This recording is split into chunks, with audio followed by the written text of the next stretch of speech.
Hello there, welcome to the PlugBox Podcast, where we discuss all things EV and renewables and generally have a damn good chinwag.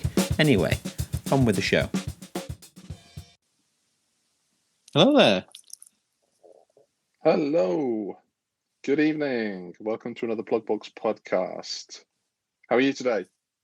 Splendid. Another week, another Another week, another PlugBox Podcast. I'll have to edit that one out.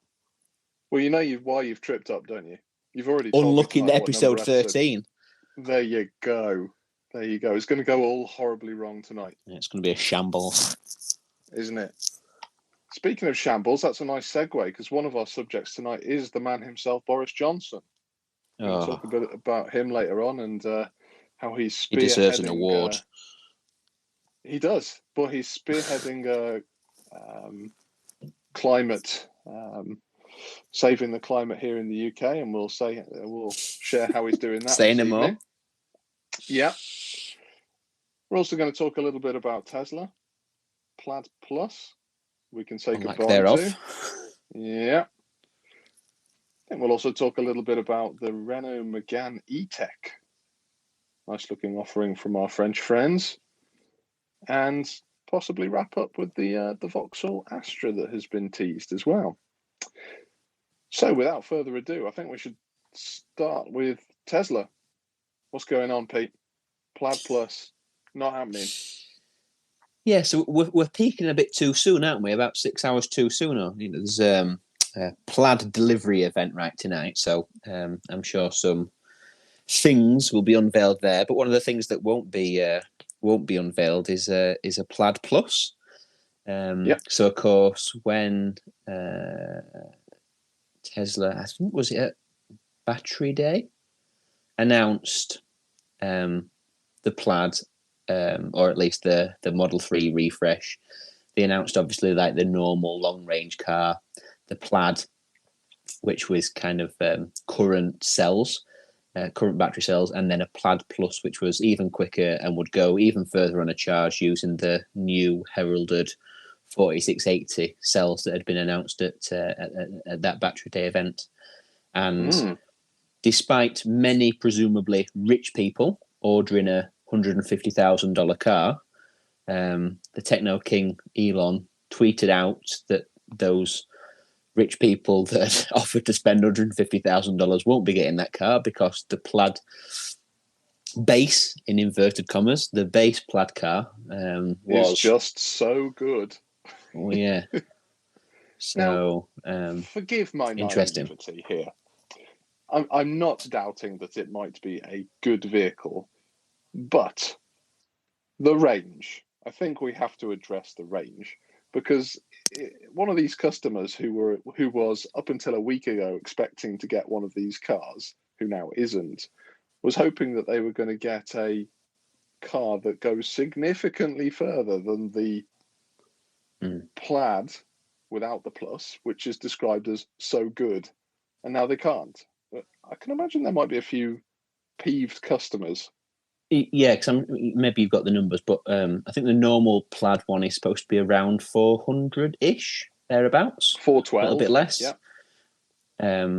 Well, it is with 19s, but I think if you go on the design studio or online configurator and you stick the 22-inch wheels on, which look a bit gash, so I don't know why you would, but if you do, that range drops anyway. So yeah, right around 400 miles. But the Plaid Plus one was supposed to be over 500, right? 500. Which was kind of a bit of willy waving, because the Lucid said that they can do north of 500, but the important point is not just the fact of pulling a car that you've announced that people have ordered from under them, but also, those range figures are EPA numbers. So someone that lives in a cold climate that, may have big wheels or snow chains or, all-season tyres, snow tyres, whatever, cold, you're not going to get 500 miles. So that 500-mile car very quickly can turn into a 400 and some mile or 300 and some mile car. So, as you say, people have ordered something in good faith, and what they're going to be offered is significantly different to that. Well, they are going to save $10,000, which I suppose can only be a good thing. I guess, but if you've got 150 grand to splash in a car, I'm not sure you're penny pinching. Yeah. But we'll see what comes out of the event tonight. It'll be interesting to see what battery cells the car actually goes with. My suspicion is it'll stick with the 18650. For commercial reasons, if nothing else, because Panasonic are still churning out, I think it's 7 or 10 gigawatt hours a year at the minute anyway. I guess also maybe it's the saving the 4680s for something else, whether it's the semi or the long-awaited roadster. But I think some people are waiting for an Apple-esque one more thing. For me, they've announced so many products that they've not yet delivered. Maybe it'd be better to just shore up the timelines on already announced products rather than adding another one to the list. But who knows? And what are we still waiting for? Obviously, we've got the Cybertruck, which has not been revealed in its final production form. And I think the same is true of the Roadster, which was unveiled, I don't know how many years ago. 2017, yeah. Yeah.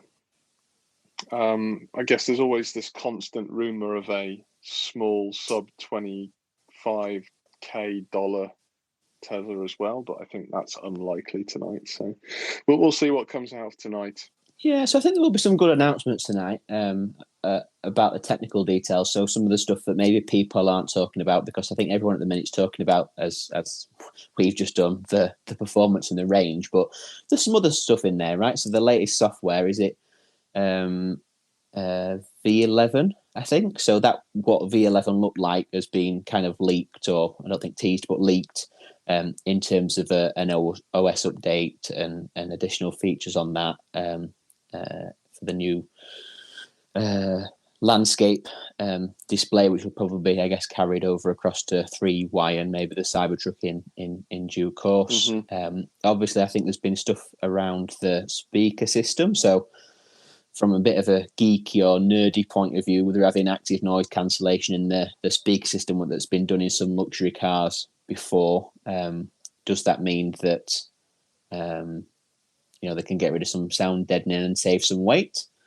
Because, of course, with the Plaid version, they're adding an additional motor. So if they want to keep the weight the same, or I think it's going to weigh less, then they need to have taken some mass out somewhere. But I think there'll be some interesting technical details talked about. Do you know what time it shows, Pete?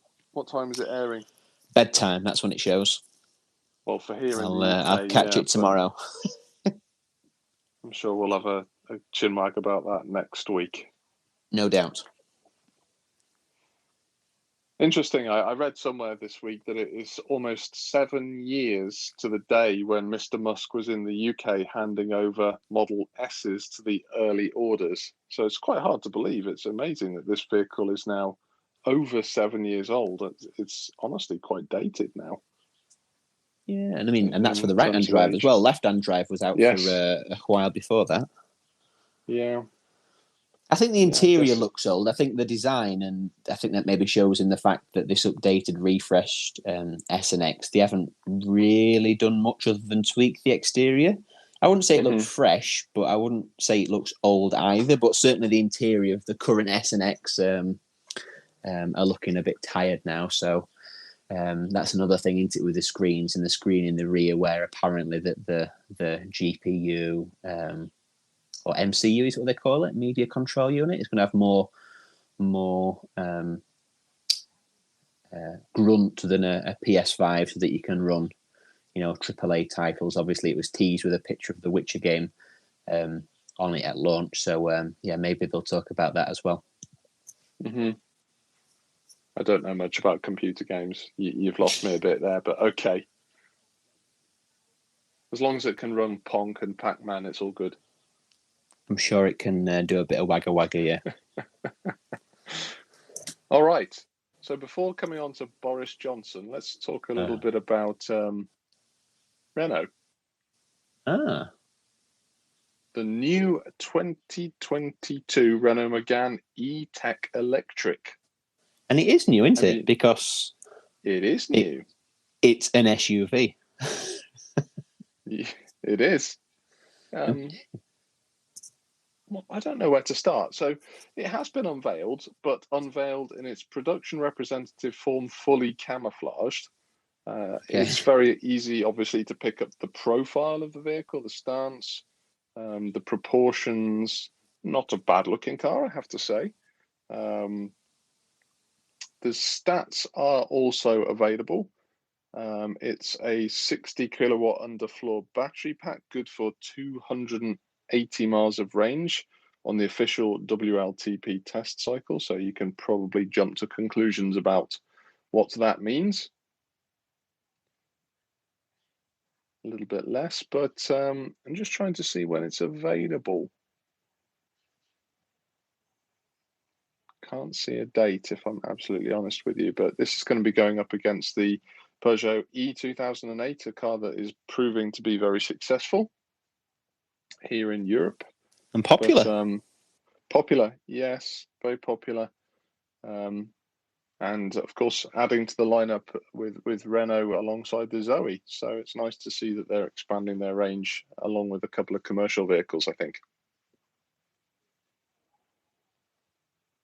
Anything you want to add, Pete? I mean, in podcast past, right, we've talked about the Renaulution. Terrible name for a business strategy plan, but nonetheless. So, maybe this is one of the first steps toward that. But the Megane's always been a C segment kind of Euro hatch, right? Like an Astra, which we'll come on to shortly, and Ford Focus, Golf, Leon, all that sort of stuff. But sign of the times that not only is it now not a hatch, it's an SUV, but also going electric as well. Correct. Yeah, I'm sure it will have all the usual CCS charging.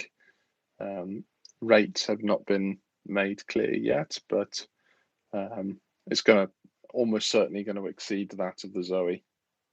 Maybe 100 kilowatt, maybe more.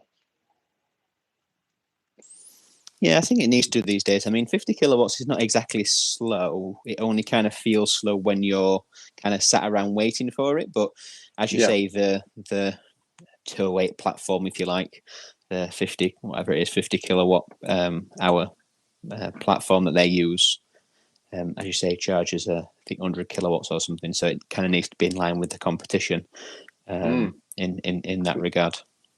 Is that a segue? I hear you drop there. Well, as you say, yeah. So the Astra has been teased. So at least until the Megane changed to being an SUV now.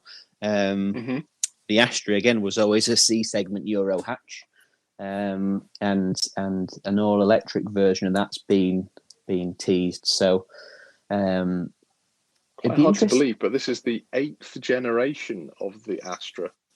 I always remember the Astra going into production many years ago now, certainly from Ellesmere Port, back where I grew up.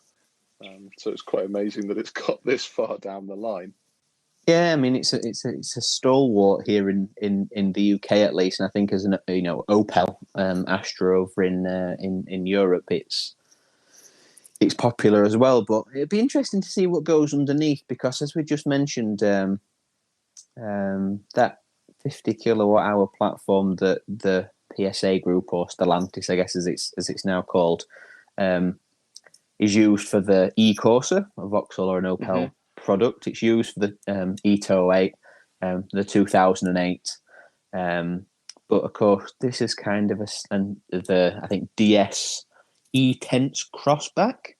Anyway, a DS product as well, but they're all kind of B segment cars, whereas this is slightly bigger. So I don't think it'd go particularly far if they tried to put the same underpinnings in that. But no. But who knows? The Peugeot 308 has just been updated, so the underpinnings are no doubt the same as that. So maybe that means in the future the 308 will have an electric variant as well. Who knows? They're talking about a sports tour estate version as well, so that's a longer vehicle. Again, more usable by families though, so that could be interesting. Fully electrified, likely to be on sale early 2022, with full reveal later this calendar year. I mean, the teasing shots are of a very modern design. It's kind of following the Mocha, which is another Vauxhall that was unveiled a year or two ago. Huge dual infotainment screens on the interior. This is becoming the norm now. I think these dual screens across the cockpit module. Looks all right. What size are they, Pete? Doesn't say. It's quite notable that they haven't. They look similar to the 10-inch screens in the Mocha, but of course there's two. I don't think the Mocha does, so it could be side-by-side 10-inch screens. Because we had a bit of a ramble about this the other day, I think maybe last week in our pre-show chinwag, but a lot of... we won't talk about the thingy, of course, but... no, please, no. But folks might notice that a lot of screen sizes, whether it's in mainstream products or whether it's in the Mercedes EQS, all seem to tap out at 12.3. And it's no surprise because most of the suppliers only make up to a 12.3-inch panel.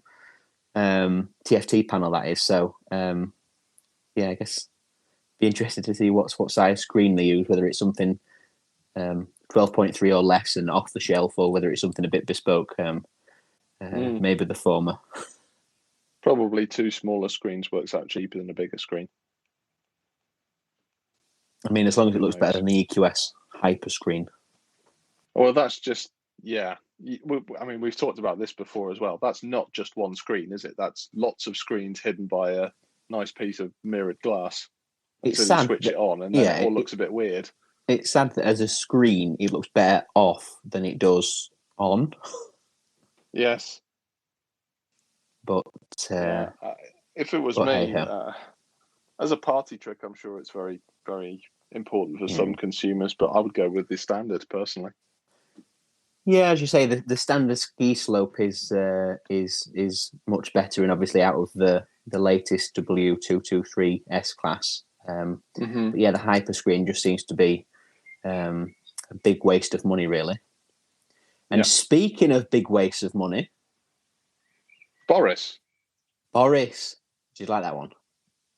Yes, very nice.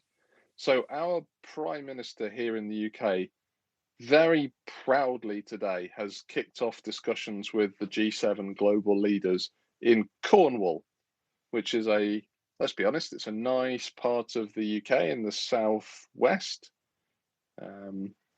off large parts of it on the coast. And he's very clearly announced via Twitter that he has arrived there. He'll be asking his fellow leaders to rise to the challenge of beating the pandemic and building back better, fairer, and greener. And the picture that he accompanied with this tweet, can't quite believe this, is him stepping off a private jet that he took from London to Cornwall. Is that not a little bit of hypocrisy? Yeah, I mean, he went to private school, didn't he? So he kind of needs the dunce hat, doesn't he, really? But let's put this into perspective. Anybody not living in the UK, this is 3 to 4 hour journey by car, perhaps less by rail, both of which are available, I hasten to add. I'd like to think that possibly he could have done it in a British-built, British-engineered electric car, just to prove the point, but really he's just done the worst possible thing. And not only that, do you know what I mean? Like, I'm no big fan of Boris, but I would imagine that he's quite a busy chap, but he's got a fairly big team around him, and you would think at least one of those people who are supposed to be quite smart and well-educated would go, maybe the optics of arriving on a private jet at a climate change event is not the best. Again, going back to the aforementioned comment of Willie waving when I was talking about the Lucid and the Tesla.